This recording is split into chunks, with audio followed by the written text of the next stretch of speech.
now let's get started with the session, and let's welcome to the stage Reba Som.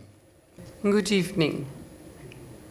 I would like to thank Sanjay Rai and Teamwork and all the sponsors who've made JLF Houston possible for inviting me to Houston, which I'm visiting for the first time.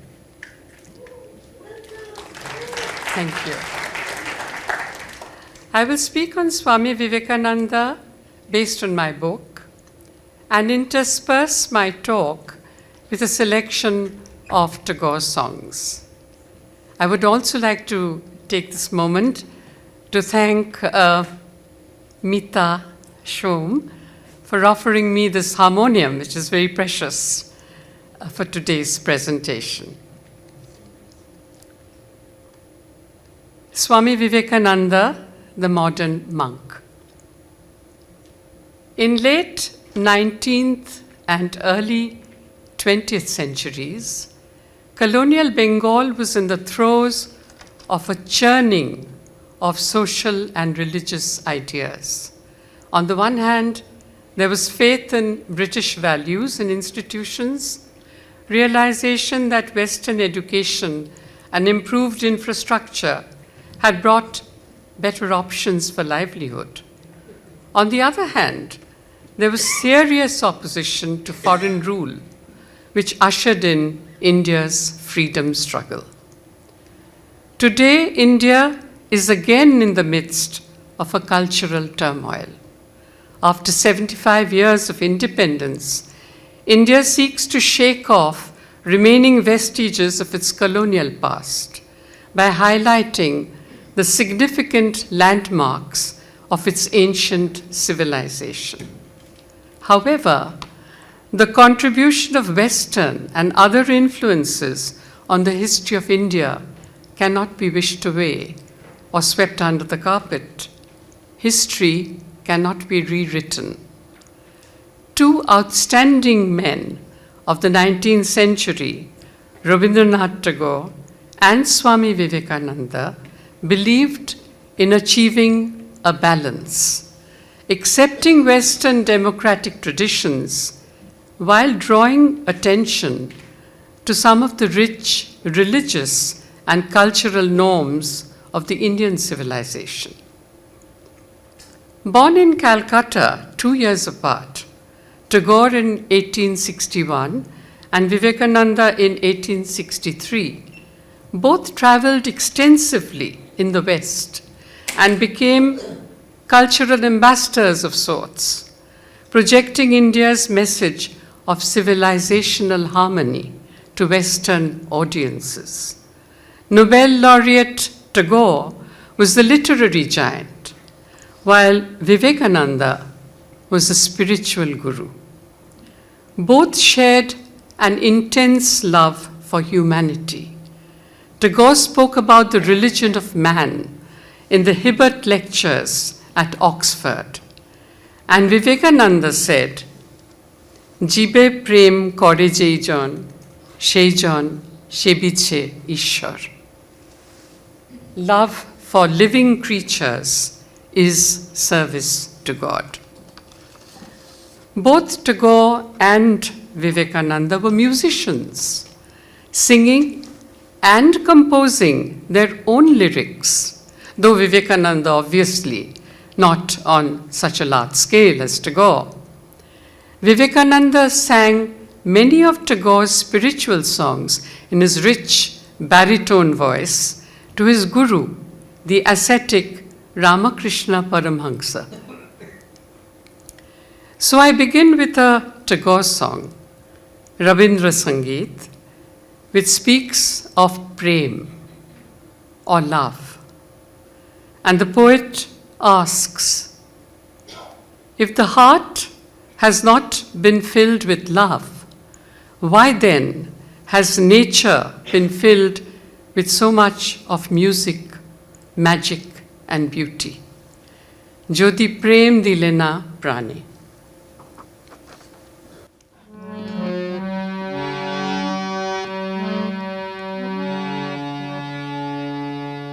যদি প্রেম দিলে না প্রাণে, কেন ভোরের আকাশ ভরে দিলে এমন গানে গানে, যদি প্রেম দিলে না প্রাণে, কেন তারার মালা গাথা, কেন ফুলের শয়ন পাতা, কেন তারার মালা গাথা, কেন ফুলের শয়ন পাতা, কেন দক্ষিণ হাওয়া গোপন কথা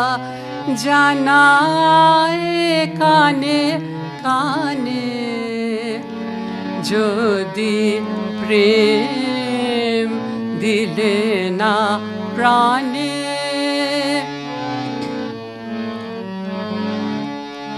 যদি প্রেম দিলে না প্রাণে, কেন আকাশ তবে এমন চাওয়া চায় এ মুখের পানে, যদি প্রেম দিলে না প্রাণে, যদি প্রেম দিলে না প্রাণে, কেন আকাশ তবে এমন চাওয়া চায় এ মুখের পানে, যদি প্রেম দিলে না প্রাণে, তবে ক্ষণে ক্ষণে কেন আমার হৃদয় পাগল হেন, তবে ক্ষণে ক্ষণে কেন আমার হৃদয় পাগল হেন, তোরে সে সাগরে ভাষায় যাহার কুল সে নাহি জানে, যদি প্রেম দিলে না প্রাণে, কেন ভোরের আকাশ ভরে দিলে এমন গানে গানে, যদি প্রেম দিলে না প্রাণে।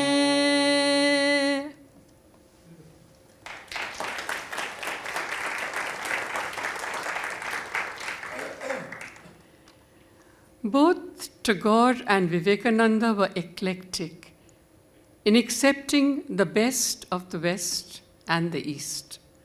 Tagore, in fact, faced criticism for seeking collaboration with the West and inviting to his Vishwabharati University in Shantiniketan eminent teachers from the West at a time when India was in the midst of a movement boycotting the West.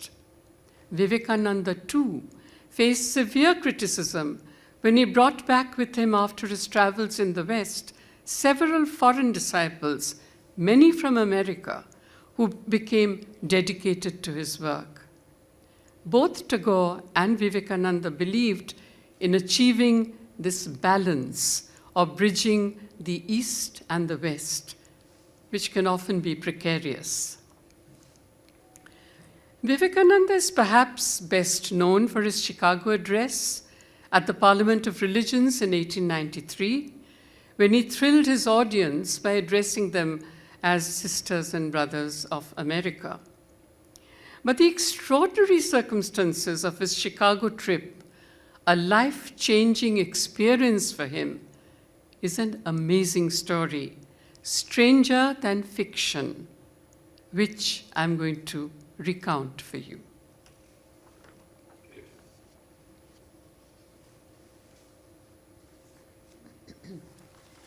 It tells you how fate often determines unexpectedly the course of your life. Following the death of Ramakrishna, his guru, in 1886, Vivekananda undertook massive travel throughout the length and breadth of India as an itinerant monk, sustaining himself on alms and impressing many that he met with his sincerity and erudition. The Raja of a small state in Rajasthan was one of those who persuaded him to go to Chicago, where the Parliament of Religions was being held. Outfitted by his admirers in saffron robes and supported financially, Vivekananda undertook a long sea journey from India to Vancouver via Japan, from where he took a train to Chicago. On the train journey, he chanced upon meeting Kate Sanborn, an academic from Massachusetts, who was impressed profoundly by him. Kate recalled how the handsome Indian monk, and I quote here, spoke better English than I did, was conversant with ancient and modern literature, and was an illumination, a revelation.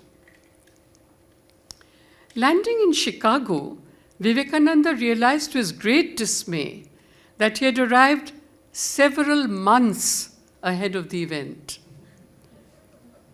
With his funds depleted, he remembered Kate Sanborn and her kind invitation to visit her and left for Boston.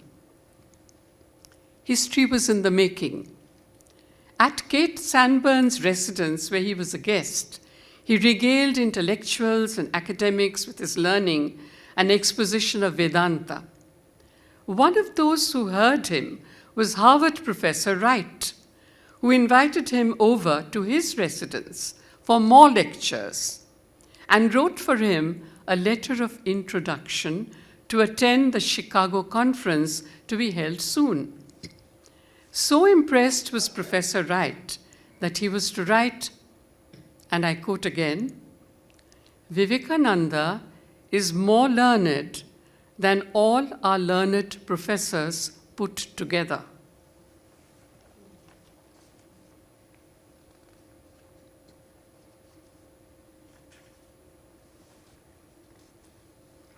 Vivekananda's just restored luck, however, suddenly ran out again when he landed in Chicago and discovered, much to his dismay and distress, that he had misplaced the address of the chairman of the conference that he had to meet.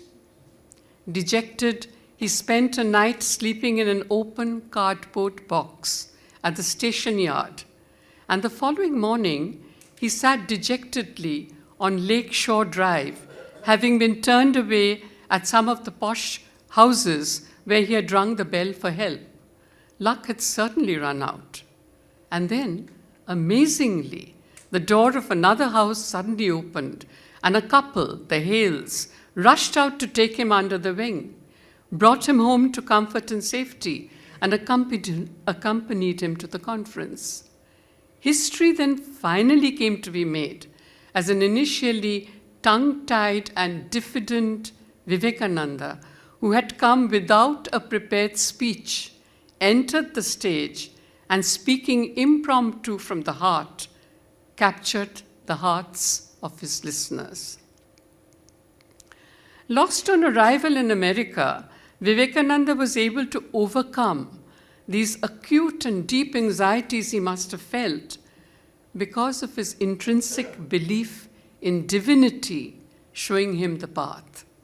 Tagore, too, never lost faith in the divine amidst the countless tragedies that he faced in his personal life when death snatched away, one by one, his loved ones.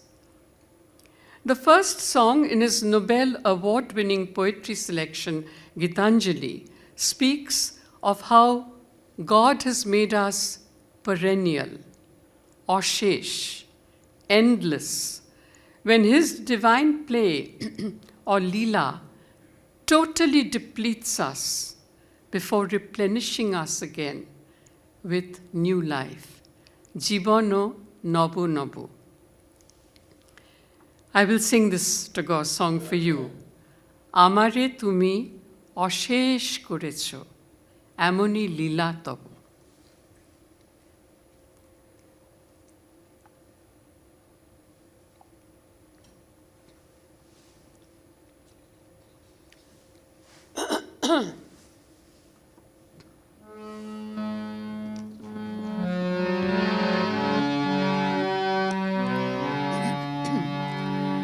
আমারে তুমি অশেষ করেছ, এমনি লীলা তব ফুরায়ে ফেলে আবার ভরেছ জীবন নব নব। আমারে তুমি অশেষ করেছ,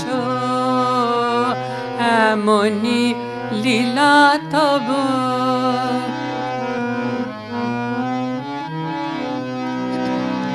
কত যে গিরি, কত যে নদী তীরে, বেড়ালে বহি ছোট বাঁশি তীরে।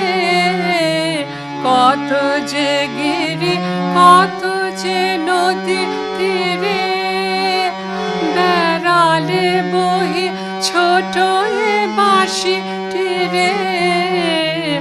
কত যে তান বাজালে ফিরে ফিরে, কাহারে তাহা কব।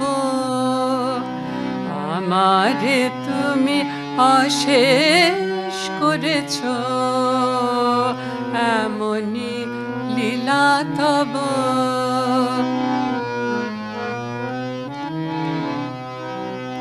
তোমারি ওই অমৃত পরশে আমার হিয়া খানি হারালো সীমা বিপুল হরষে। উথলি উঠে বাণী তোমারি ওই অমৃত পরশে আমার হিয়া খানি হারালো সীমা বিপুল হরষে। উথলি উঠে বাণী আমার শুধু একটি মুঠি ভরি, দিতেছ দান দিবস বিবাহ বরে। আমার শুধু একটি মুঠি ভরি, দিতেছ দান দিবস বিবাহ বরে। হলো না সারা কত যে যুগ ধরে, কে বলি আমি লব। আমারে তুমি অশেষ করেছ, এমনি লীলা তব। ফুরায়ে ফেলে আবার ভরেছ জীবন নব নব। আমারে তুমি অশেষ করেছ, এমনি লীলা তব।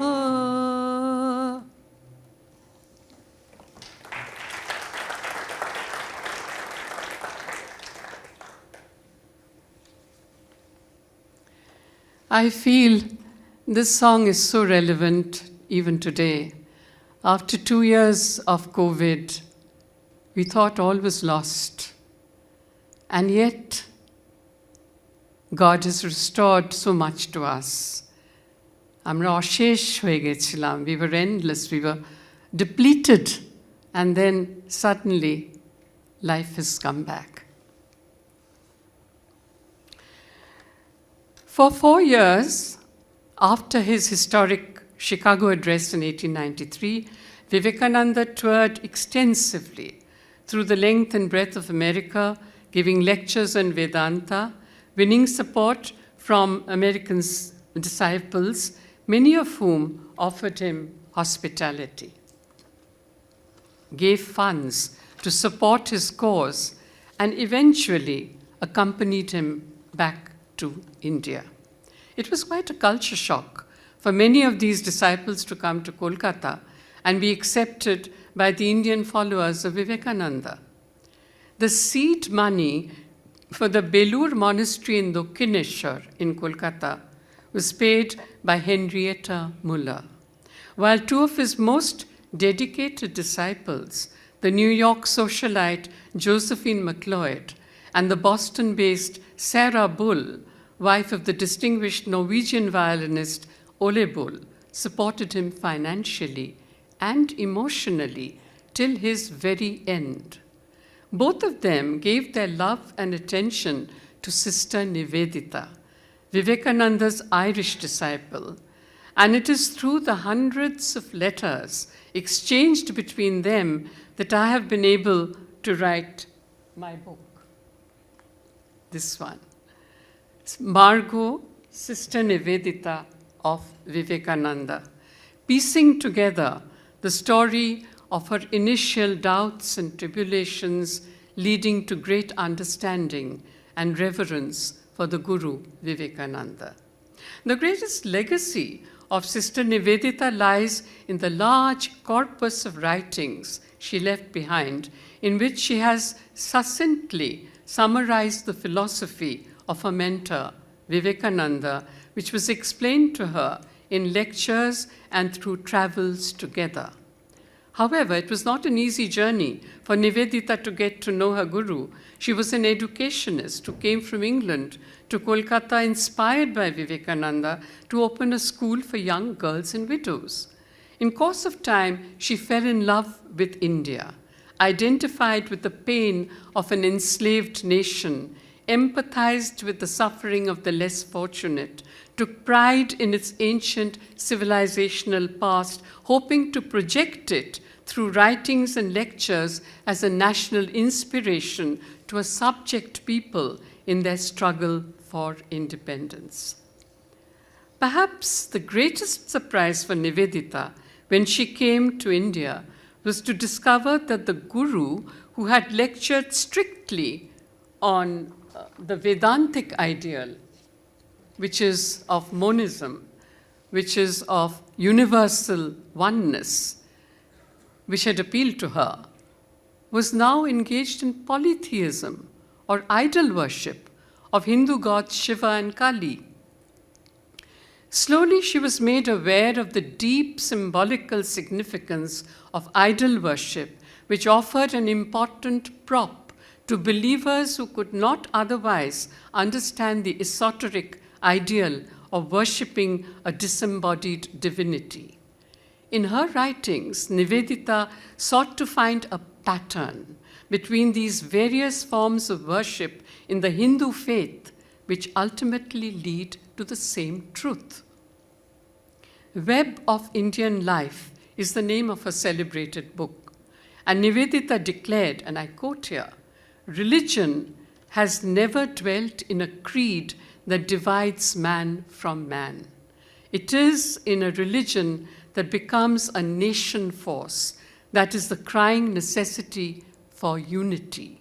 And this nugget of wisdom is so very relevant today, the world over. Nivedita was a believer in the syncretic nationalism of India, involving the complete assimilation of the diverse social, cultural influences that came in various phases of India's history. She was not selective about which periods of history to highlight and which to ignore. Nivedita wrote, again I quote here, "If you want to know the real India, dream the dreams of Akbar and Ashoka. Patriotism is not learnt in books. It is a feeling which seizes the whole being. It is at once the blood and the marrow. It is in the air one breathes and the sound one hears." Despite the serious problems that Vivekananda faced while financing his stay in America, he finally managed to woo his American audience with great success, essentially with his message of universal oneness, his eclecticism, linking all religions to this fundamental truth, his acceptance without criticism of all cultures, his insistence of not merely tolerating which was condescending, but accepting the basis of all religions. Hinduism is, after all, a way of life, and sufficiently amorphous for believers to interpret it whichever way they want. Durga and Kali worshippers in Bengal, for instance, celebrate the festivities with offerings of fish and meat to the goddess, while believers in North India are staunch vegetarians during the Navratri celebrations to goddess Durga. It would be incorrect to view Vivekananda as a Hindu revivalist, as often done. He believed in the truth of all faiths instead of the binding force of one. He was also a great upholder of communal harmony and stated, for instance, one of his classic pronouncements, that he wanted future Indians to have strong Muslim bodies and Vedantic souls.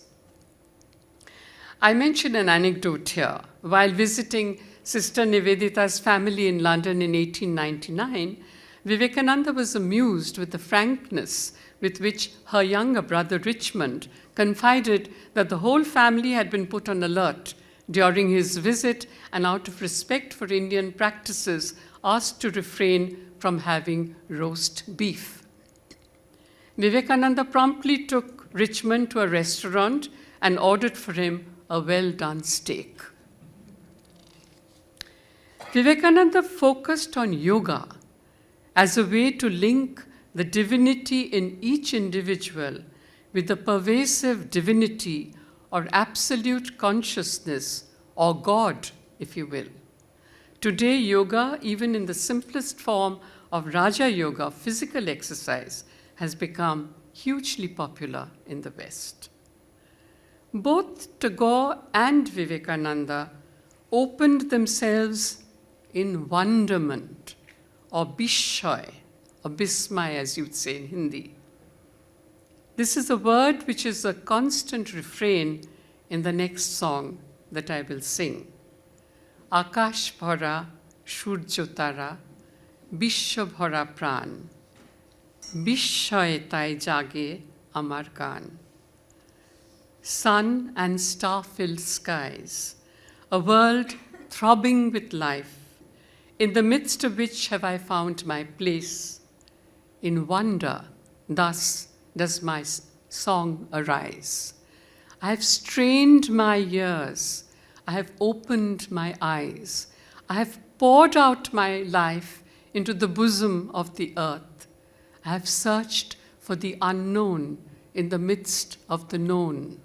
In wonder thus does my song arise.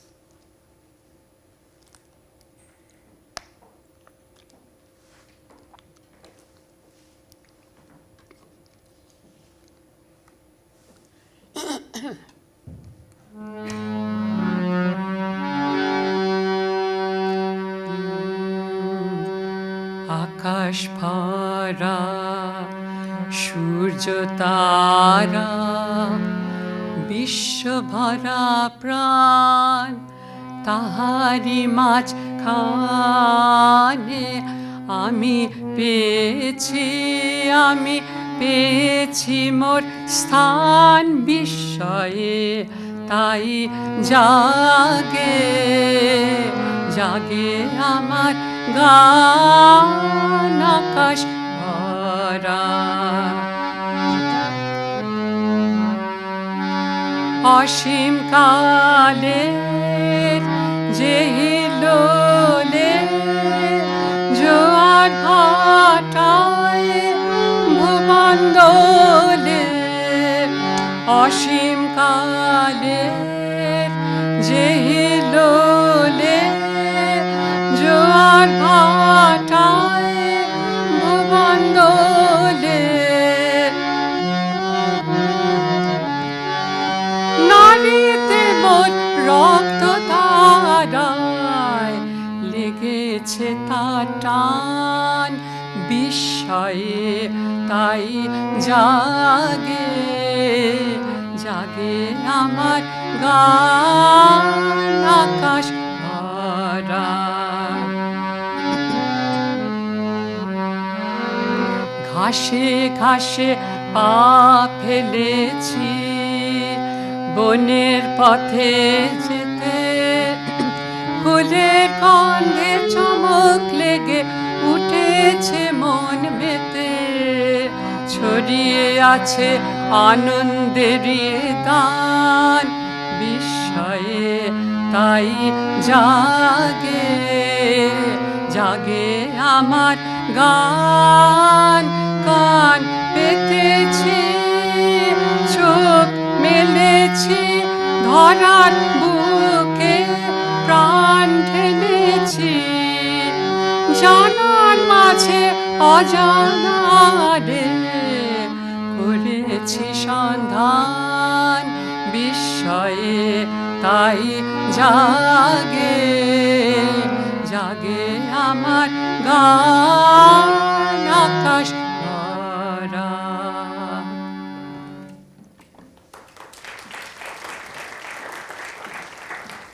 Ultimately, both Vivekananda and Tagore had to plow their lonely furrows, conscious of the scathing criticism they often had to face in the realization of their dreams.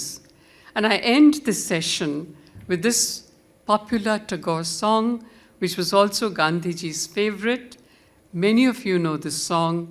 Please join me or clap along. Jodi to dak shune keu na ashe, তবে একলা চলো রে।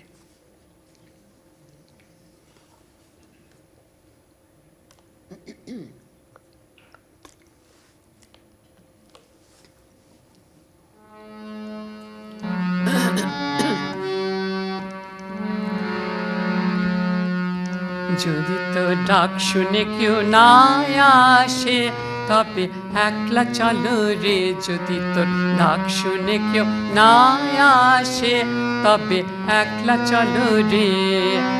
একলা চলো একলা চলো একলা চলো একলা চলো রে। যদি তোর ডাক শুনে কেউ না আসে, তবে একলা চলো রে। যদি কেউ কথা না কয়, ওরে ওরে ও অভাগা, কেউ কথা না কয়, যদি সবাই থাকে মুখ ফিরায়, সবাই করে ভয়, যদি সবাই থাকে মুখ ফিরায়, সবাই করে ভয়, তবে পরাণ খুলে ও তুই মুখ ফুটে তোর মনের কথা একলা বলো রে। তবে পরাণ খুলে ও তুই মুখ ফুটে তোর মনের কথা একলা বলো রে। যদি তোর ডাক শুনে কেউ না আসে, তবে একলা চলো রে। একলা চলো একলা চলো একলা চলো একলা চলো রে। যদি তোর ডাক শুনে কেউ না আসে, তবে একলা চলো রে। যদি সবাই ফিরে যায়, ওরে ওরে ও অভাগা, সবাই ফিরে যায়, যদি গহন পথে যাবার কালে কেউ ফিরে না চায়, যদি গহন পথে যাবার কালে কেউ ফিরে না চায়, তবে পথের কাঁটা ও তুই রক্ত মাখা চরণ তলে একলা দল রে। তবে পথের কাঁটা ও তুই রক্ত মাখা চরণ তলে একলা দল রে। যদি তোর ডাক শুনে কেউ না আসে, তবে একলা চলো রে। যদি আলো না ধরে, ওরে ওরে ও অভাগা, আলো না ধরে, যদি ঝড় বাদলে আধার রাতে দুয়ার দেয় ঘরে, যদি ঝড় বাদলে আধার রাতে দুয়ার দেয় ঘরে, তবে বজ্রা নলে আপন বুকের পাঁজর জ্বালিয়ে নিয়ে একলা চলো রে। তবে বজ্রা নলে আপন বুকের পাঁজর জ্বালিয়ে নিয়ে একলা চলো রে। যদি তোর ডাক শুনে কেউ না আসে, তবে একলা চলো রে। একলা চলো একলা চলো একলা চলো একলা চলো রে। যদি তোর ডাক শুনে কেউ না আসে, তবে একলা চলো রে।